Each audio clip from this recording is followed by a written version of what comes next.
আমি এই দুনিয়ার আকাশটারে সুন্দর সুন্দর তারকারাজি লাইটের মতো সেটিং করে সুশোভিত করেছি, আবার এই তারকা দিয়ে আমি শয়তানদেরকে প্রহারও করেছি। সুবহানাল্লাহ। শয়তানদেরকে আল্লাহ তারা মেরে আঘাত করে। সুবহানাল্লাহ বলেন। এরপরে এই সূরার প্রথম রুকুর শেষে আল্লাহ বললেন, وَأَسِرُّوا قَوْلَكُمْ أَوِ اجْهَرُوا بِهِ إِنَّهُ عَلِيمٌ بِذَاتِ الصُّدُورِ أَلَا يَعْلَمُ مَنْ خَلَقَ وَهُوَ اللَّطِيفُ الْخَبِيرُ। আল্লাহ বললেন, وَأَسِرُّوا قَوْلَكُمْ, তোমরা যদি গোপনে কথা বলো, أَوِ اجْهَرُوا بِهِ, কিংবা স্পষ্ট করে বলো, সব শুনে কে?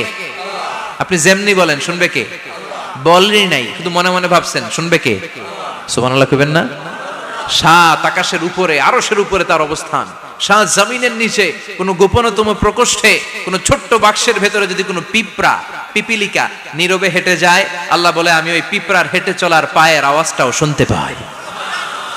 এজন্য কেউ যেটা শোনে না, শুনে কে? এরপর আল্লাহ বললেন, হুয়াল্লাযী জাআলা লাকুমুল আরদা যালুলান ফামশু ফি মানাকিবিহা ওয়া কুলু মির রিজকি ওয়া ইলাইহিন নুশুর। সুবহানাল্লাহ বলেন। আল্লাহ ডেকে বললেন, গোলাম তোমাদের জন্য জমিনটারে আমি বিছানা বানিয়েছি। আল্লাযী জাআলা লাকুমুল আরদা ফিরাশা, জমিনটারে বিছানা বানিয়েছে কে? এই বিছানার মতো সমতল জমিন দিয়ে তোমরা হেঁটে বেড়াও, চলে বেড়াও, হেলে দুলে পড়ার সুযোগ নাই, ঠিক কিনা? এই যে মাইথার দিয়ার আজকের যে ময়দান, এটা যদি বিছানার মতো সমান না হইতো বসতে পারতেন? কথা কন। এই ময়দানের প্যান্ডেলের এদিক দিয়ে উঁচা, এদিক দিয়ে গর্ত, এদিক দিয়ে নিচা, এদিক দিয়ে খাড়া, কেমন হইতো? কথা কন। কেউ আমারে দেখতো, কেউ দেখতো না, কেউ দাঁড়াইয়া, কেউ বৈশা, আছে না নাই? কিন্তু জমিনটারে সমতল বানালো কে? আপনি যদি বিমান থেকে যদি আপনি দেখেন, বিমানের গ্লাস দিয়ে, জানলা দিয়ে যদি আপনি নিচের দিকে তাকান, আপনি দেখবেন মনে হবে পুরো জমিনটাকে আল্লাহ সবুজ কার্পেট দিয়ে কার্পেটিং করে রেখেছে। এই সৌন্দর্য দিয়েছে কে? আবার রব্বুল আলামিন বলেন, জমিনটারে সমান দেখে, কার্পেটিং দেখে মনে করো না তোমরা বেঁচে গিয়েছো। আমার দেয়া বিধান আমার জমিনে যদি কায়েম করতে না পারো, এই কার্পেটিং করা জমিনের ভেতরে আযাব আছে না নাই? এই পুরো জমিনের ভেতরে আছে আগুন আর আগুন। আগ্নেয়গিরির অগ্নুৎপাত জ্বালামুখে বিস্ফোরণ করে দিয়ে গোটা বিশ্বটারে মুহূর্তে মেসাকার করে দিতে পারে কে? এজন্য আল্লাহ ডেকে বললেন, গোলাম أأمنتم من في السماء أن يخسف بكم الأرض فإذا هي تمور। তোমরা কি ভেবেছো নাকি বেঁচে যাবা? আমি চাইলেই পুরো জমিনটারে কাঁপিয়ে দিতে পারি। আইয়াখসিফা বিকুমুল আরদ, খাসাফ মানে ল্যান্ডস্লাইড। খাসাফ মানে কি? ল্যান্ডস্লাইড, ভূমিধস, ভূকম্পন, আর্থকোয়েক, আছে না নাই?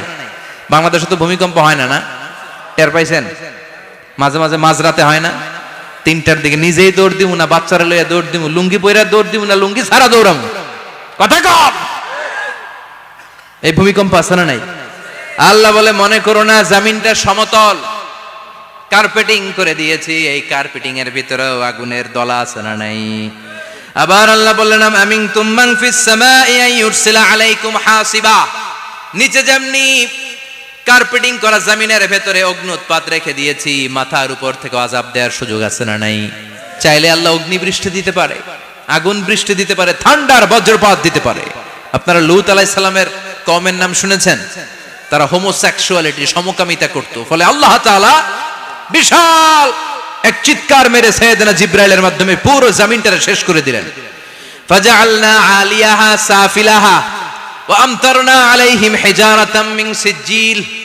তাদের অপকর্মের কারণে জর্ডানের ওই এলাকাটাকে আল্লাহ বললেন, জিবরাইল এলাকাটারে হাতে তুলে নে, আকাশের উপরে তুলে পুরো এলাকা সহ মানুষ সহ জমিনের মধ্যে গেড়ে দে।